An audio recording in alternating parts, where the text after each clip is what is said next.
महाराष्ट्र राज्य उपाध्यक्ष रिपब्लिकन सेना यांचा सत्कार करत आहेत। टाळ्यांच्या गजरामध्ये त्यांचं रसिक स्वागत होऊ द्या।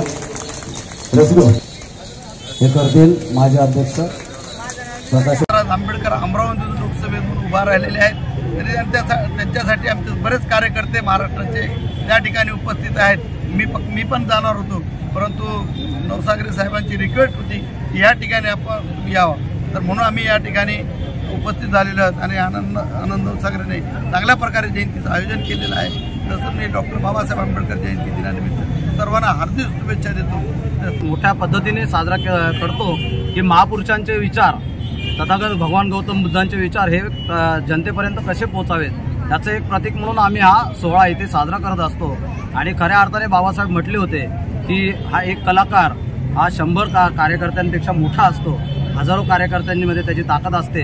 तर आज आम्ही पुण्यावरून विशाल ओवाळ यांचा संच हा बोलवलेला आहे आणि चांगल्या अर्थाने तो प्रबोधन करत आहे, लोकांचाही प्रतिसाद वाढत आहे। आणि आपण बघत आलो आहे की 14 एप्रिल या दिवशी पण आम्ही समता संदेश महारॅली काढलेली होती आणि त्यालाही आम्हाला चांगल्या पद्धतीने सालाबादाप्रमाणे प्रतिसाद लाभलेला आहे। बाबासाहेब आंबेडकर यांच्या 133व्या जयंती दिनानिमित्त या भीमोत्सवाच्या वतीने मी आपणास हार्दिक सर्व नागरिकांना शुभेच्छा देतो। जय शिवराय, जय भीम, नमो बुद्धाय।